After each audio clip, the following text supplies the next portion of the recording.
The Pied Piper of Hamelin, an Irish folk tale. Imagine what it would be like to live in a town overrun by rats. Rats in the streets, shops, and gardens. Rats in the town hall, hospital, and police stations. Rats in your school corridors, classroom, and desks. Rats in your kitchen, bath, and bed. Well, that's what it was like to live in the town of Hamelin, which lay beside the River Weser. No one knew where the rats had come from or how they managed to take over the town in such numbers. The townspeople of Hamelin were desperate to be rid of them. They couldn't eat without rats nibbling off their plates. They couldn't get dressed without uncovering rats nesting in their clothes and boots. They couldn't put their babies down to sleep without finding rats cuddled up in the cradles. They couldn't even chat to each other in comfort for the noise of all the squeaking and scampering. So you can see why the mayor put up a poster outside the town hall saying, "There will be a reward of 1,000 guilders to anyone who can get rid of the rats." Yes, 1,000 guilders. Everyone began to imagine what they would do with such a huge fortune. But of course they could only dream. No one had the first idea how to begin claiming back their town from the rats. By the time the stranger came knocking on the door of the town hall, the mayor was panic-stricken. He would have listened to anybody who said they could help. So when the stranger announced confidently, I can get rid of all the rats for you," the mayor didn't worry too much about the stranger's odd multicolored costume. The mayor paid no attention to the stranger's extraordinary long fingers and the unusual pipe that hung on a cord around his neck. The mayor didn't think too much about the sad smile on the stranger's face, or the wistful gleam in his eyes. The mayor just beamed with relief. "Right now," replied the stranger, and he raised his pipe to his lips. Off he went out of the town hall and into the street, playing a lilting tune that filled the air. Instantly the rats stopped scuffling, pricked up their ears, and listened. For the first time in many months there was silence for a moment. Then the scampering and squeaking began again. As the rats followed the Pied Piper, the townspeople of Weser couldn't believe their eyes.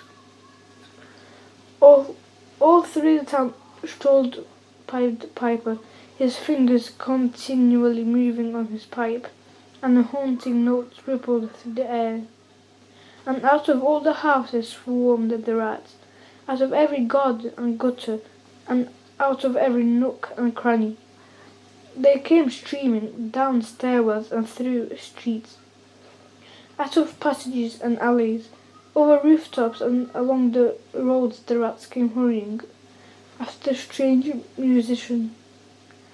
And the Pied Piper didn't stop playing all the way to the wide river Weser. He didn't stop playing as he dipped one brightly coloured foot into the rushing waters, and thousands of rats began to plunge off the bank to the river. He didn't stop playing until the very last rat had drowned. Then the church bells rang out in celebration. The townspeople hugged each other, the children danced and sang. And the Pied Piper strolled quietly back to the town hall to fetch his reward. "My 1,000 guilders, if you please," said the Pied Piper calmly. The mayor just smiled, what he thought was a charming smile. Now the rats were dead and gone. He certainly didn't plan on giving away what was nearly the entire contents of the town council bank account. Come now, my dear fellow," the mayor coaxed. 1,000 guilders is somewhat over the top for playing a pretty ditty on a tin whistle. Surely you'll agree. Why don't we settle on 50 guilders, and I'll throw in a nice bronze medal, and even put up a statue of you, and meet together in the marketplace, eh? The Pied Piper simply turned on his heel and walked out into the street. As he went, he once more lifted his pipe to his lips, but this time he played a different tune. Enchanting notes rippled all around and down the roads, and the children came dancing, running and leaping after the Pied Piper. The men and women of Hamelin were struck still with horror as the children swept past them and were gone through the town. Playing his strange melody, the Pied Piper led the children past the river Weser and skipping happily along a path that led up a steep, craggy mountain. He piped a burst of airy notes, and a little door appeared in the mountain slope. The Pied Piper led the children inside. Townspeople could hear the echo of his pipe, and the children's laughter grew fainter and fainter as they went deeper and deeper into the earth. Then suddenly the little door slammed shut and disappeared. The children were gone, all except for one little boy who was lame and so he hadn't been able to keep up with the others.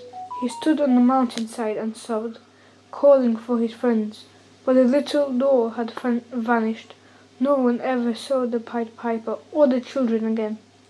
But on sunny days, some townsfolk swore they could hear ripples of childish laughter floating down from the mountain, and from that day to this,